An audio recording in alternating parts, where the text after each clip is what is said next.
Welcome back. चला, extremely sorry, पालक आले होते बोलायला, त्यांच्याशी बोललो आणि मग शेवटचे 8-10 मिनिटं क्लास काही होऊ शकला नाही.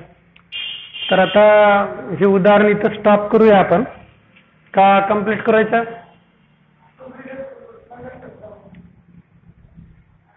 तुमच्या मनावर काय करायचं सांगा पटकन.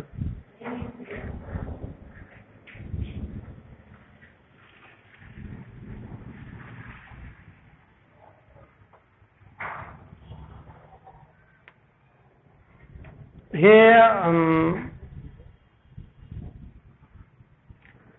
उदाहरण कंप्लीट करायचं का उद्या घ्यायचं? बर, वादे म्हणला उद्या घ्या. तुमचं काय म्हणणं आहे?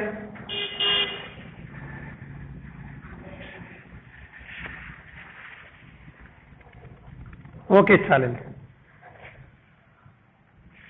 ओके, चला, 3 जण बोलले इंग्रजीचा पिरियड घ्या, तर इंग्रजीचा पिरियड घेऊया.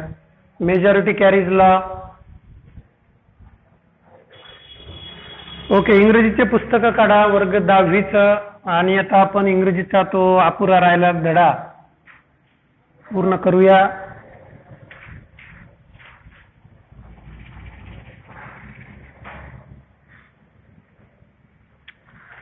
सो इंग्लिश, माय इंग्लिश कोर्स बुक.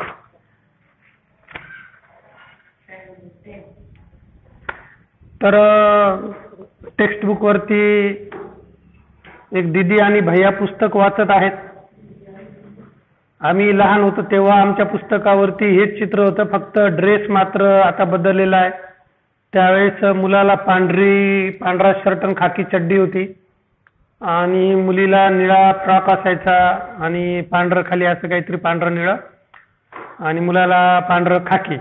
आता ड्रेस रंगीबेरंगी झालेला आहे, काळ बदलला आहे आणि त्यामुळे ड्रेस बदललेले आहेत. ओके, तर आपण कुठपर्यंत गेल्या आठवड्यामध्ये शिकलो त्याची एकदा रिव्हिजन करून घेऊया. In this chapter an encounter of a special kind, mister Tapan Mukherjee. We are familiar with Mukherjee name because I think there are famous actress from Indian film industry. Rani Mukherjee, correct? है ना? So we are familiar with म्हणजे ओळखीचे आहेत Mukherjee family. अजून काही मुखर्जी तुम्हाला माहिती असतील, त्याच्यातलंच एक तपन मुखर्जी आहे. So up till now we have studied that writer's father was a medical professional. They lived, means writer and his family. Writer lived with his family in Raniganj, and Raniganj is in West Bengal kiwa Bengal. Generally we say Bengal in Marathi, but they says Bengal, B-E-N-G-A-L, Bengal.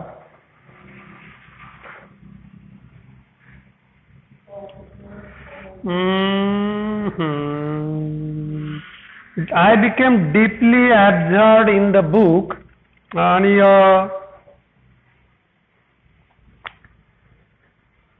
अगदी शांतपणे पुस्तक वाचनामध्ये ते गडून गेलेले होते. And in last week I have told you about the reading experience of reading. वाचनाचा हा नाद किंवा अगदी आता लहानपणापासून तुम्ही जर वाचायला सुरुवात केली तर सर्वात महत्वाचं का वाचायचं हे सर्वात महत्वाचं असतं. There is a common point in all the people, specially educated people, is that they are reader. चांगलं बोलण्यासाठी अगोदर चांगलं वाचावं लागतं. आणि वाचनाचं काय होतं की यामध्ये तुम्हाला एखाद्या व्यक्तीचा त्याच्या तितक्या वर्षाचा अनुभव फुकट तुम्ही वाचू शकता, म्हणजे मिळवू शकता. आता बघा, समजा लेखकाच्या जीवनातील हा अनुभव आहे. लेखकाला हा अनुभव लिहून काढायला 2-4 दिवस आरामात लागले असतील, एखादा दिवस तरी. आणि तुम्ही किती 5-10 मिनिटांमध्ये वाचू शकता आणि याच्यातून तुम्हाला ज्ञान मिळतं. म्हणजे अशा पद्धतीने जेव्हा आपण एखाद्या लेखकाची कथा, कादंबरी, आत्मचरित्र किंवा कविता या शब्दांमध्ये खूप मोठी ताकद असते. ती ताकद आपल्या मनाला भावते आणि म्हणून मग आपण कविता असेल, गझल असेल, चारोळी असेल किंवा गाणे तुम्हाला का ऐकावं वाटतात, त्यामध्ये त्या गाण्यात असलेली शब्दाची ताकद. नुसती म्युझिक तुम्हाला ऐका वाटत नाही, नुसती म्युझिक, नुसते बँड आणला, नुसते वाजवित राहिले सारखे, सगळेच वाजवायला लागले, 50 एक वाद्य आणले जगातले, सगळे वादक नुसते वाजवायला लागले, तर तुमचं डोकं 10 मिनिटात डोकं पॅक होऊन जाईल, होईल की नाही. तर गाण्याचे शब्द राहतात, बोल राहतात, हजारो गाणे आहेत बनवलेले, त्याच्यातले काहीच गाणे आपण गुणगुणतो आणि लक्षात राहतात. म्हणजे शब्दांची ही ताकद असते, आपल्या मेंदूवरती ती परिणाम करते. मग ती कथेच्या स्वरूपात असेल, कादंबरीच्या स्वरूपात असेल. अशी कथा तपन मुखर्जीने तापून तुम्हाला दिलेली आहे. वेळेअभावी ती काय आपण एका पिरियडमध्ये कंप्लीट करू शकलो नाही, त्यावरती आपण चर्चा करतोय. So his father was medical professional working for a private company in West Bengal, and I think writer's age, त्याचं वय जे तर something near about as like you. त्याला सुट्ट्या लागलेल्या होत्या लेखकांना, लेखक महाशयांना, म्हणजे ते 9वी-10वीला असतील असं गृहीत धरूया. And he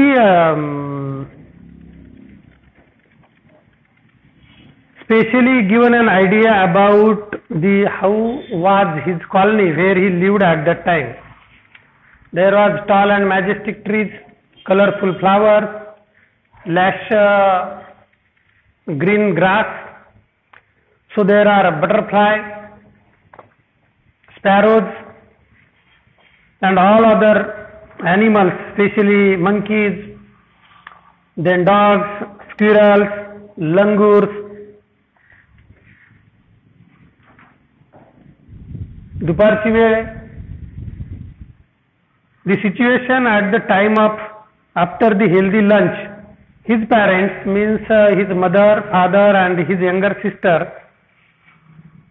were taking afternoon nap. दुपारची डुकली घेत होते, because they all of them have taken a hearty lunch.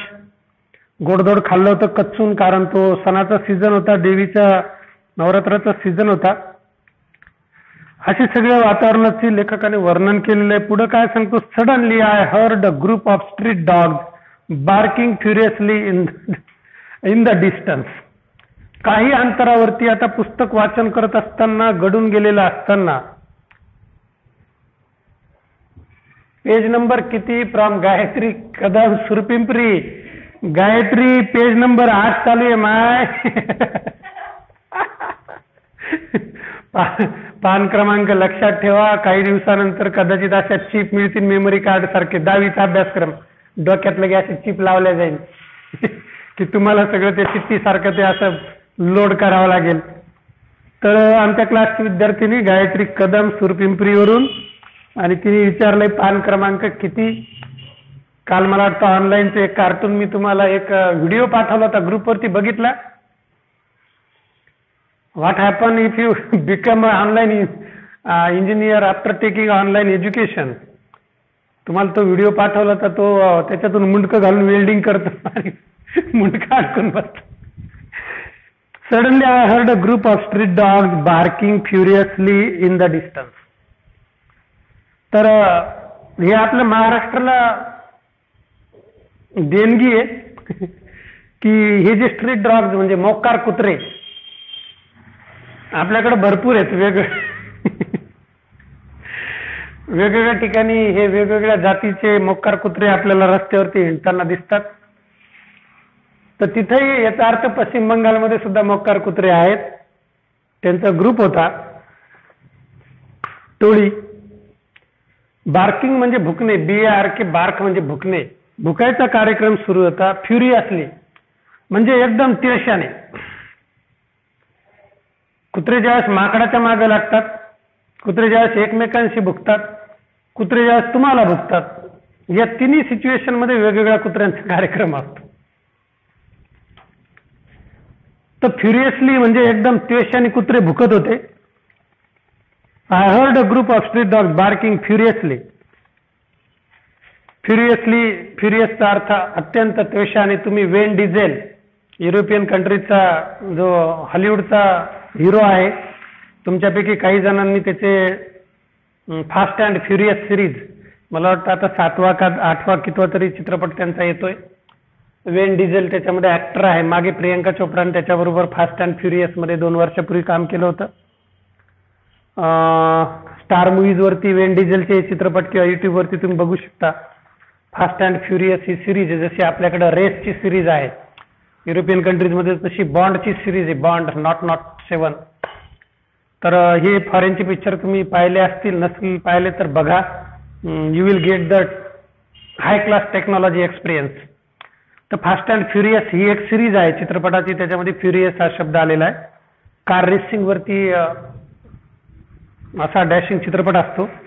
सध्या त्याच्यामध्ये हिरोचं काम वेन डिझेल नावाचा ऍक्टर करतो. तर सर्वजण आता सध्या सुट्ट्या आहेत. तुम्ही स्टार मूव्हीज वरती किंवा युट्यूब चॅनल वरती किंवा जिओ टीव्ही वेगवेगळे माध्यम तुमच्याकडे आहे, त्यावरती फास्ट अँड फ्युरियस टाईप करा. मागचे चित्रपट तुम्हाला पाहायला भेटतील.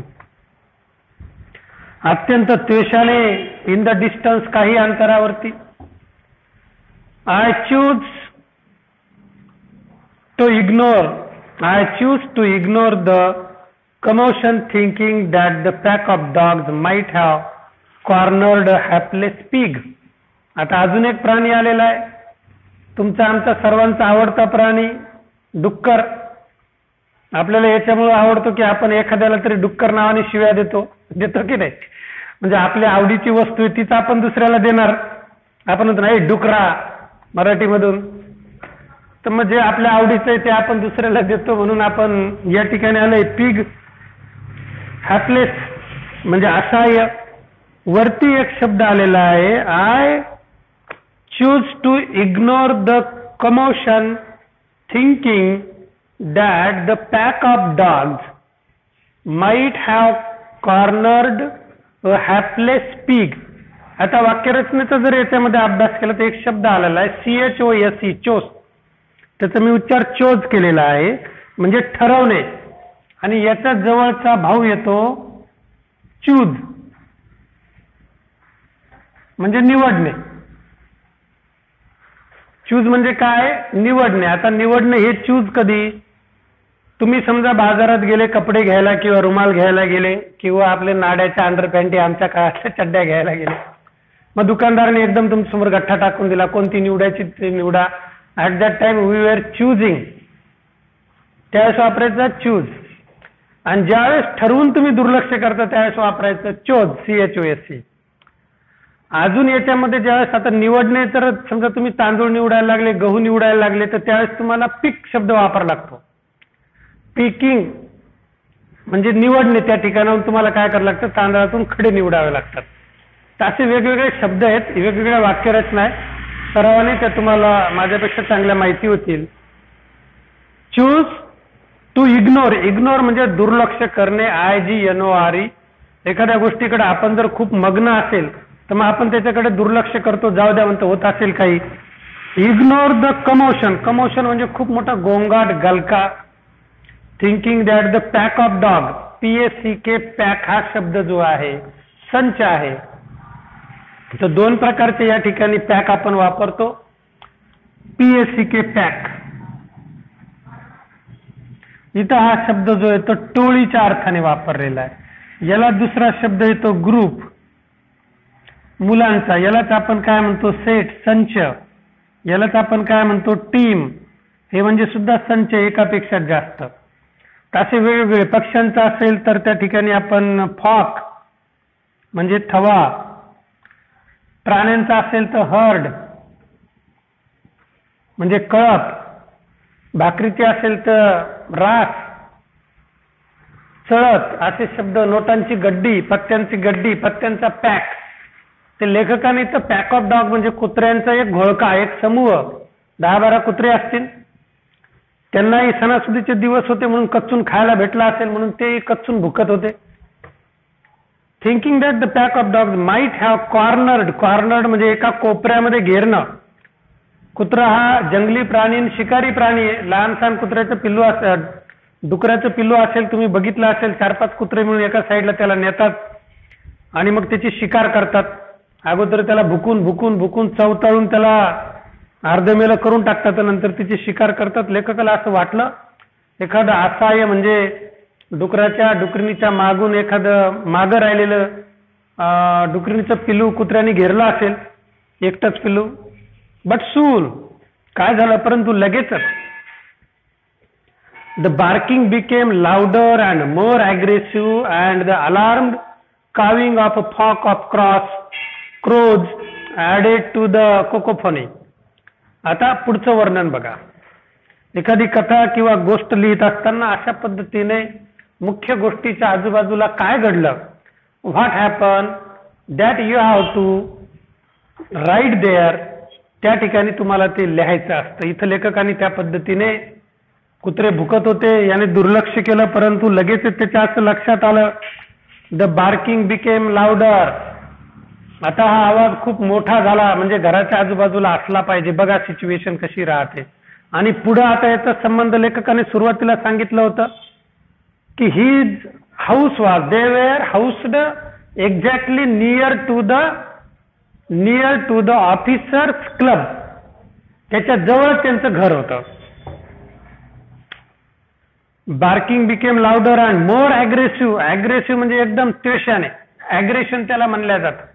क्रिकेटमध्ये, फुटबॉलमध्ये काल शुक्रवारपासून फुटबॉलचे मॅचेस सुरू झाले. युरो चषक, युरो कपचे दररोज 2 मॅचेस होतात. एक मॅच खूप रात्री असतो उशिरा, एक थोडासा लवकर असतो 9च्या अलीकडे, कधी 8:30ला सुरू होतो, कधी 7:30ला. तर युरोपियन कंट्रीजची खूप मोठी फुटबॉलची स्पर्धा असते. सध्या तुमच्याकडे वेळ आहे तर हाही खेळ जगातला नंबर 1चा खेळ आहे, तर तुम्ही ते बघून घ्या. त्यामधले तुम्हाला फ्रान्स, ब्राझील, काल इंग्लंडची टीम जिंकली. इंग्लंड वर्सेस क्रोएशियाचा मॅच होता. तुम्ही सर्वजण बघा. वेगवेगळ्या टीम मधले स्टार तुम्हाला माहिती होतील. आपल्याकडून बायचिंग भुतिया वगैरे, पुन्हा मला वाटतं काही नावं आहेत भारताकडून सुद्धा. तर चला बघूया. But soon the barking became louder and more aggressive म्हणजे एकदम आता कुत्रे तुटून पडायच्या त्वेषाने, खाऊ का ठेवू करणे म्हणजे aggressive. And the alarm cawing, त्यामध्ये कशाची ऍड झाली, अलार्म काविंग म्हणजे कावळा of flock of crows added cacophony, कावळ्यांनी कावकाव करायला सुरुवात केली.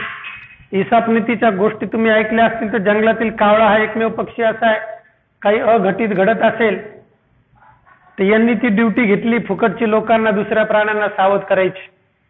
कावळा आणि अजून एक याची जवळचीच कोणती ती टिटवी, हे ओरडत राहतात झाडावरून. तसं कावळ्यांच्याही थव्याने त्या ठिकाणी कोकोफोनी म्हणजे कावळ्यांचा कर्कश आवाज, हे सगळे एकत्र झाले. कावळे मोठमोठ्याने कावकाव करायला लागले. I also heard the disturbance. Disturbance म्हणजे आपण म्हणतो ना डिस्टर्ब करू नको, तर अडथळा, अप्रोचिंग क्लोजर, हा सगळा अडथळा लेखकाच्या वाचनामध्ये आला. पहिला, which disturbance the writer has to face. कोणकोणते ते बघूया. पहिला क्रमांक 1, हार्टी लंच. कच्चून जेवलेला होता. आता कच्चून गोडधोड खाल्ल्यानंतर आपल्याला सर्वात आवडतं काय, झोप येते.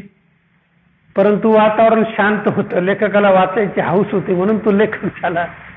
त्यानंतर दुसरं, घरामधली स्नोरिंग, त्याची बहीण, त्याचे आई वडील घोरत होते. तिसरा डिस्टर्बन्स लेखकाला झाला, बार्किंग ऑफ,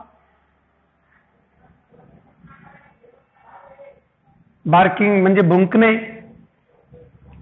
चौथा डिस्टर्बन्स त्या ठिकाणी त्याला काय झालंय, कावळे. कोकोफोनी,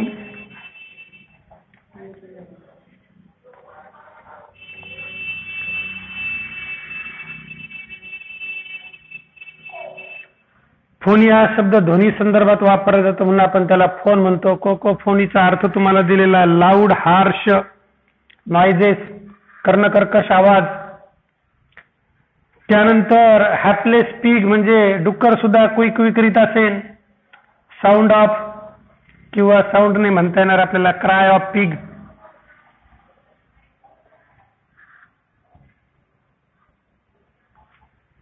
अजून काय काय डिस्टर्ब होत होता लेखकाला. Pack of dogs might have corner the hapless pig but soon the barking became louder and more aggressive and the alarm calving.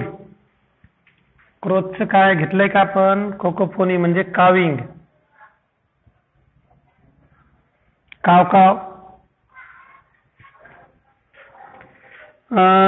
More aggressive and the alarm cawing of a flock of crows added to the cacophony. I also heard disturbance approaching closer. तर हा सगळा disturbance एकदम जवळून लेखकाला ऐकू यायला लागला. मग लेखकाला वाटलं की अरे बापरे, आपल्या घराजवळच काहीतरी घडतंय, आणि म्हणून मग लेखकाचं त्याच्याकडे अजून चांगलं लक्ष गेलं. Curiosity got the better of me. Curiosity म्हणजे कुतूहल, कुतूहल, कुतूहल. क्युरियासिटी हा शब्द लिहून घ्या.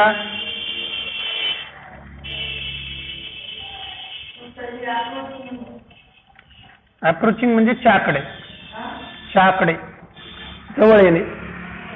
क्युरियासिटी म्हणजे कुतूहल. काल मी तुम्हाला अजून एक व्हिडिओ ग्रुपवरती शेअर केला होता. अमेरिकेने म्हणजे नासाने जे पहिलं यान मंगळावरती पाठवलं होतं, 7 महिन्यानंतर ते मंगळावरती पोहोचलं, त्याचं नाव क्युरियासिटी होतं. तर त्याचा एक इमॅजिनरी व्हिडिओ की ते यान मंगळावरती कसं पोहोचलं, किती स्टेजेस त्या रॉकेटला पार कराव्या लागल्या, तर त्या व्हिडिओमध्ये ते होतं. म्हणून काल मी रविवारच्या सुट्टीत तो व्हिडिओ तुम्हाला पाठवला होता. तो तुम्ही डाउनलोड करून घेतला असेल, नसेल केला तर एक दिवसाआड मी नेहमी माझं जे काही व्हॉट्सअप ड्राईव्ह असतं ते क्लिअर करत असतो, कारण खूप डाटा आहे. 450-500च्या आसपास ग्रुप आहेत काहीतरी, आणि म्हणून मग ते सगळे फोटो वगैरे व्हिडिओ क्लिअर करावे लागतात. तर चला वळूया. क्युरियासिटी म्हणजे कुतूहल. कुतूहल म्हणजे जाणून घ्यायची इच्छा थोडक्यात.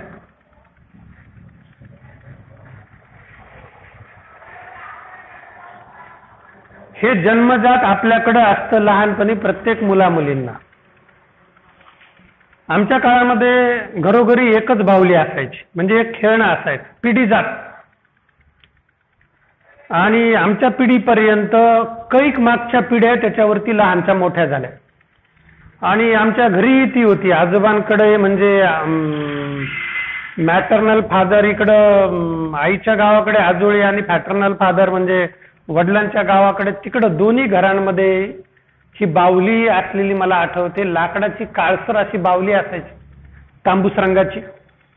आणि कुठलंही बाळ एकदा जन्माला आलं की 10-15 दिवसांनी त्याचे बोट चोखायला लागल्यानंतर ती बाहुली त्याच्याजवळ दिल्या जायची. या बाहुलीवरती आमच्या आजोबाची सगळी पिढी, त्याच्या अगोदरची पिढी, आमच्या वडिलांची पिढी, ते सगळे भाऊ बहीण, पुन्हा आम्ही, हे सगळे लहान ते मोठे झालो. ती जी बाहुली राहायची तांबूस रंगाची, तुमच्यापैकी जर एखादं जुन्या घरातून आलेले असाल किंवा कंबाईन फॅमिलीमध्ये लहानचे मोठे होत असतील तर तुमच्यापैकी काही जणांच्या वडिलांना या आणि आईला या बाहुलीचा अनुभव असतो. मग ती क्युरियासिटी असायची लहानपण. हा घेऊन जाण आहे मध्ये. हो हो उघड.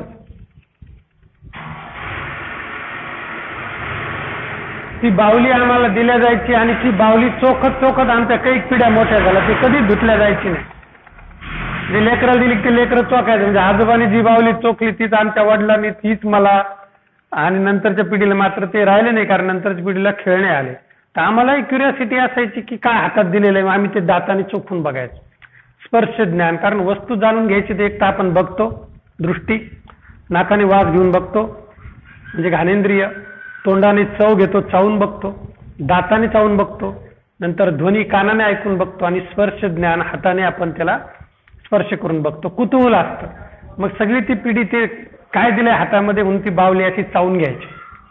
आता काय झाले, मुलांना खेळणे आलं. कुठलंही लहान मूल तुमच्या घरामध्ये असेल तर तुमच्या लक्षात येईल, तर ती आपल्याला खेळणी घेऊन दिली, रिमोटवरची कार असेल किंवा काही असेल, की पोरं काय करतात, आजूबाजूला कोणी नाही पाहून लगेच ती कार खोलायचा प्रयत्न करतात.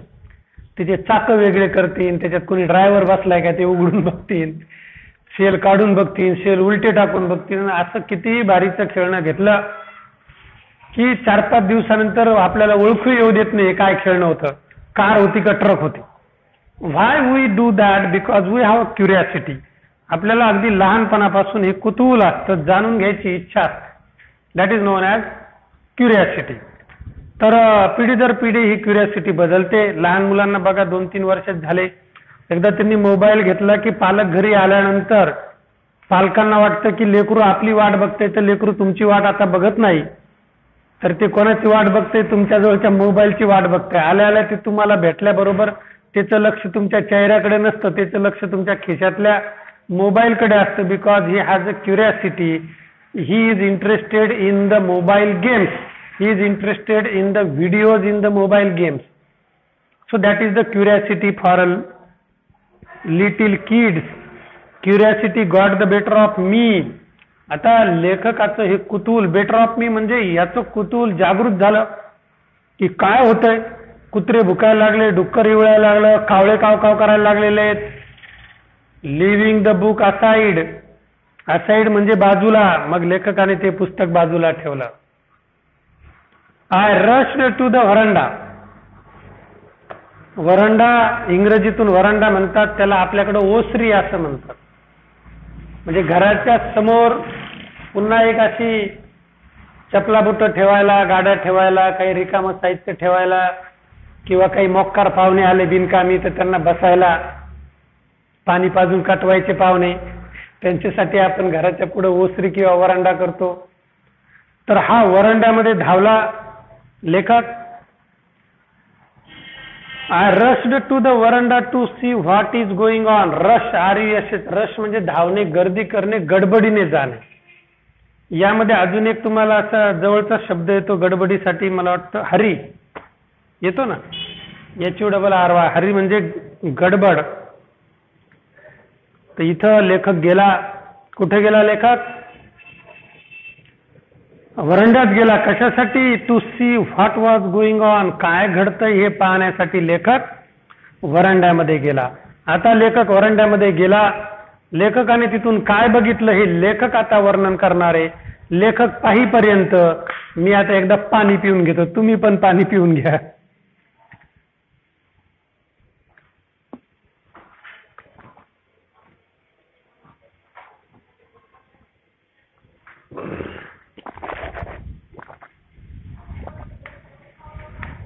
Okay, welcome back. लेखकाने काय बघितलंय बघा. I glanced towards the roof. GLANCE. Glance म्हणजे एकदम ओझरतं पाहणे. ग्लान्स.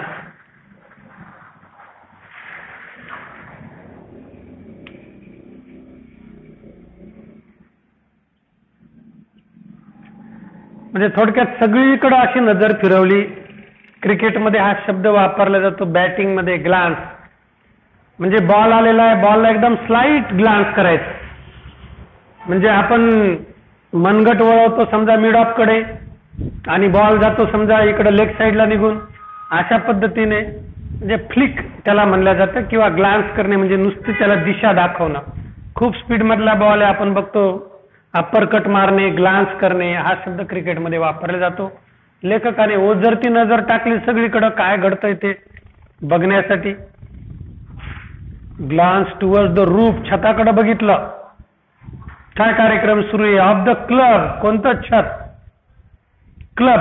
म्हणजे बाजूला क्लब हाऊस होतं, क्लब हाऊसच्या छताकडे बघितलं. And something horrible. हॉरिबल म्हणजे भयानक. छतावर काहीतरी भयानक कार्यक्रम सुरू आहे असं लेखकाच्या लक्षात आलं. दचकला लेखक. मयो काय चाललंय? कारण काय होतं की काही असं घडत असेल तर मनुष्य प्राण्याची एक टेंडन्सी. बघा तुम्हाला असं होतंय का नाही? समजा तुम्ही दोघं मित्र मैत्रीण किंवा दोघं मित्र किंवा दोन्ही मैत्रिणी शाळेला चालल्या, तिन्ही सिच्युएशन सांगितलं. 1 बाय 1 चाललेले आहेत. अचानक एखाद्याचा टायरचा आवाज झाला, फुटलं टायर. आता फुटल्यानंतर समजा मी आणि वादे सायकलवर चाललोय शाळेला, माझं टायर फुटलं. म्हणजे कोणतं टायर? माझं टायर म्हणजे सायकलचं ट्यूब फुटलं, ठॉयकन आवाज झाला. तर मी माझ्या ट्यूबकडे नाही बघत, मला पहिल्यांदा हसू येतं. मला काय वाटतं, वादेचं टायर फुटलं. आणि मग नंतर खालून फाउंडेशनला झटके बसायला लागले, मग लक्षात येतं अरे आपलं टायर फुटलं. घरातली लाईट गेल्यानंतर आपण फ्यूजकडे नाही बघत, आपण शेजारची लाईट गेली का बघतो. शेजारची गेली असेल तर आपण रिलॅक्स होता, तिची गेली ना मग जाऊ द्या. परंतु जर त्याची गेलेली नाही, त्याची लाईट सुरू येतं, मग आपल्याला लक्षात येतं आपल्या लाईटला काहीतरी झालेलं आहे. आता लेखक वरंड्यात गेला, लेखकाने आपल्या घराच्या आजूबाजूला बघितलं का? नाही. किंवा आपल्या घरामध्ये काही घुसलंय का? नाही बघितलं. लेखकही आपल्यासारखाच होता, XYZ. लेखकाने दुसरीकडे बघितलं, छतावरती. चोर आले, लोक ओरडून ओरडून सांगते चोर तुमच्या छतावर आहे. आपण दरवाजे उघडून समोर जातो, कुठे आहे चोर? आपल्याला वाटतं त्याच्याकडे चोर निघले काय की, वरून चोर आपल्याला फटका देतो, असं होतंय. म्हणून लेखकाची ती मानवी वृत्ती लेखकाने ती दाखवली. I glanced towards the roof of the club house and saw something horrible. Horrible म्हणजे भयानक, समथिंग म्हणजे काहीतरी भयानक घडलंय असं लेखकाने बघितलं. A big male langur. Male langur. आता I don't know the difference in between monkey and langur. Langur म्हणजे सुद्धा आय थिंक माकडच. लंगूर म्हणजे सुद्धा काय? माकड. आणि मंकी म्हणजे सुद्धा काय? माकडच. आता तुम्ही आठवून बघा, 10वी पर्यंत तुम्ही आलात, आता 10वीला आहात. लहानपणापासून आम्ही तुम्हाला शिक्षक आदरणीय गुरुजन वर्गाने काय शिकवलेलं आहे? मंकी शिकवले, लंगूर शिकवलं का? जनरली लंगूर आपल्याला शब्द काय होत आहे? हिंदी वाटत, परंतु लंगूर हा हिंदी शब्द नाही. आता तुमच्या लक्षात आला असेल, कारण इथं शब्द तो वापरला आहे. म्हणजे हिंदी शब्द कोणता आहे? बंदर. ए बंदर के मुंह के आमच्याकडे आष्टीमध्ये, हे सुअर के मुंह के, अशा वगैरे फेमस शिव्या आमच्या आष्टीमध्ये आहे. हे इसके माँ के उसके माँ के, असे शिव्या आहेत. तर माकडं आमच्याकडेही टोळी येते आमच्या जायकवाडीमध्ये. बिग मेल लंगूर, मोठा, याला आपल्याकडं बिग मेल लंगूर. Big male langur. मेल म्हणजे पुरुष जातीचं. बघा लेखकाचं किती सूक्ष्म निरीक्षण होतं. एवढ्या झपक्यामध्ये लेखकाने बघितलं हे माकडे का माकडी नाही. बघा, असं सूक्ष्म निरीक्षण पाहिजे, त्याच्याशिवाय तुम्ही लेखक होऊ शकणार नाही. आपल्याला तर जनरली लक्षातच येत नाही कुत्र आहे का कुत्री आहे, माकडे का माकडी नाही. तर बघत असताना अशी नजर असली पाहिजे. लेखकाने एका झटक्यात तिथं लिहिलंय बिग मेल लंगूर, पुरुष जातीचं होतं. याला आमच्या आष्टीमध्ये, आष्टी तालुका परतूर जिल्हा जालना, मराठवाडा रिजन मध्ये माजलगाव रोडला आपले हे गायकवाड कोचिंग क्लासेस आहेत. त्या ठिकाणाहून मी तुम्हाला माहिती सांगतोय. कदाचित तुमच्यापैकी बरेच जण मराठवाड्यातले असतील किंवा बाहेरचे असतील म्हणून ही माहिती सांगतोय. बिग मेल लंगूर, याला आमच्याकडे ठोळ्या म्हणतात. याला का ठोळ्या? ठोळ्या. आता हा ठोळ्या काय करतो? घरातल्या भाकरी उचलून नेतो, कधी राग आला तर माणसांच्या मागे लागतो, बायाच्या मागे लागतो. आणि यालाच काही जण म्हाळ्या म्हणतात. आमच्या आष्टी एरियामध्ये म्हाळ्या. तुम्ही लिहून घ्या, हे आपले मराठी भाषेतील, बोली भाषेतील शब्द आहे. म्हाळ्या. हाळं आयळं म्हाळ्या. मग एखाद्याला माकड म्हणलं, बंदर म्हणलं, ठोळ्या म्हणलं, बंदर म्हणलं, लंगूर म्हणलं, त्याला राग येईन. त्याला आपण जर म्हणलं म्हाळ्या, त्याला बरं वाटेल, काय मोठी डिग्री दिली म्हाळ्या. ते शब्द आमच्या आष्टीमध्ये वापरतात. ते big male langur apparently a leader of its group. लेखक म्हणतो कसा होता हा म्हाळ्या? त्यांच्या ग्रुपचा, त्यांच्या टोळीचा लीडर होता, म्हणजे नेता होता, प्रमुख होता, दिसत होता. ॲपरंट म्हणजे दिसणं, ॲपिअरन्स. आता दोन शब्द आले. याच्यापूर्वी शब्द आला माकडांसाठी लेखकाने कोणता शब्द कुत्र्यांसाठी कोणता शब्द वापरला? Pack of dog. बघा इंग्रजी भाषेमध्ये शब्द कसे वापरले जातात मी तुम्हाला त्याच वेळेस सांगितलं होतं. शब्द इथे लिहिले होते. पॅक, ग्रुप, टीम, हर्ड, ते यासाठी लिहिले होते. कुत्र्यासाठी कोणता शब्द वापरला? Pack of dog. माकडांसाठी कोणता शब्द वापरला? ग्रुप. आलं का लक्षात? आता बऱ्याचदा बघा आपले माकडं बांधव आहे हे फिक्सच आहे. पोरं सुद्धा म्हणते सर हा आमचा ग्रुप म्हणतात की नाही तुम्ही? का तुम्ही म्हणतात सर हा आमचा पॅक? नाही म्हणत. परंतु सर आमच्या ग्रुपला अगोदर मान मिळाला पाहिजे, आमच्या ग्रुपला अगोदर खेळायला संधी द्या. म्हणजे ग्रुप कोणाचा असतो? माकडांचा. आपले भाऊबंद कोण आहेत? माकड आहेत. आणि आपण म्हणतो हा आमचा ग्रुप असतो ना. तुमचा शाळेतला ग्रुप, काही मुलींचा ग्रुप असतो, काही मुलांचा ग्रुप असतो, काही नमुने सगळ्या ग्रुपमध्ये असतात. ज्या ग्रुपमध्ये करमलं तिथं थांबतात. तसं माकडांचाही ग्रुप असतो. म्हणून इथं लेखकाने शब्द वापरलाय लीडर ऑफ इट्स ग्रुप.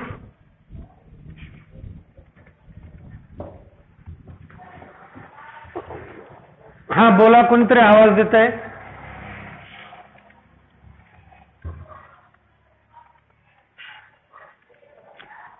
दहा वाजता ना, किती वाजले आता?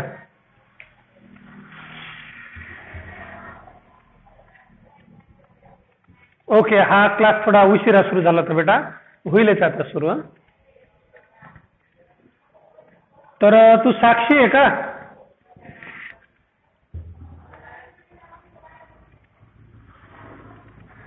ॲपिरेंटली the leader of its group, leader म्हणजे प्रमुख किंवा नेता, was holding a baby langur in his hand. त्याच्या हातामध्ये, होल्ड म्हणजे धरून ठेवणे, धरणे. होल्डिंग म्हणजे ताब्यात असणे. होल्डिंगला काय म्हणतात? ताब्यात असणे किंवा ताबा असणे. आणि म्हणून सध्या आता पीक कर्जाच्या याच्यामध्ये तुम्ही बघितलं असेल 7/12 होल्डिंग म्हणतात. म्हणजे होल्डिंग तर 7/12 तुमच्या नावचा असला तर म्हणजे होल्डिंग म्हणजे तेवढी होल्डिंग आहे तुमची, तुमच्या ताब्यामध्ये तेवढी जमीन आहे. त्याला आपण मराठीतून 7/12 म्हणतो. होल्डिंग अ बेबी लंगूर, धरून ठेवलेलं होतं, छोटं पिल्लू होतं. In his hands and mercilessly beating it all over with a definite intent to kill. लेखकाने काय बघितलंय ते सांगितलं. माळ्या बघितल्या, ठोळ्या, त्याचबरोबर एक छोटं लंगूर, एक छोटं त्याचं पिल्लू, माकडाचं पिल्लू त्याच्या हातात होतं, लंगूरचं पिल्लू. आणि त्याला तो चावायचा, दाताने कचा कचा तोडायचा, या उद्देशाने की ते मेलं पाहिजे. लंगूर इन हिज हँड्स अँड मर्सिलेसली शब्द लिहा. मर्सिलेसली म्हणजे एकदम क्रूरपणे, क्रुएल. मर्सिलेसली म्हणजे कुठलीही दया माया न दाखवता जो अवयव त्या पिल्लाचा याच्या तोंडात येत होता तो चावून तोडीत होता. मर्सिलेसली म्हणजे क्रूरपणे, कुठल्याही प्रकारची दया माया न दाखवता. Mercilessly beating it all over with a definite intent to kill. Beating म्हणजे चावा घेणे, तोडणे, BITE. It all over with definite, definite म्हणजे निश्चित, इंटेंट टू किल म्हणजे ठार मारायच्या उद्देशाने. तर इंटेंट टू किल हे एकत्र फ्रेज आहे. इंटेंट टू किल म्हणजे ठार मारायच्या उद्देशाने.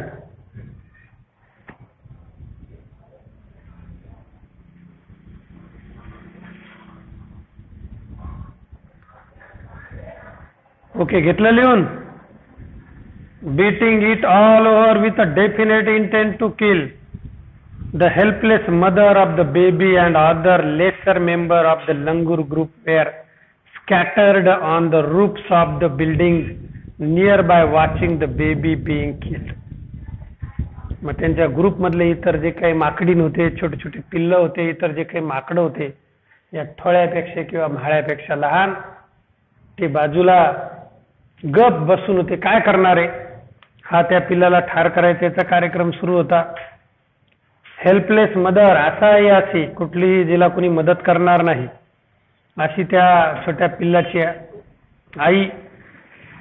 अँड अदर लेसर मेंबर्स म्हणजे लहान लहान चिल्ले पिले of the langur group. Okay.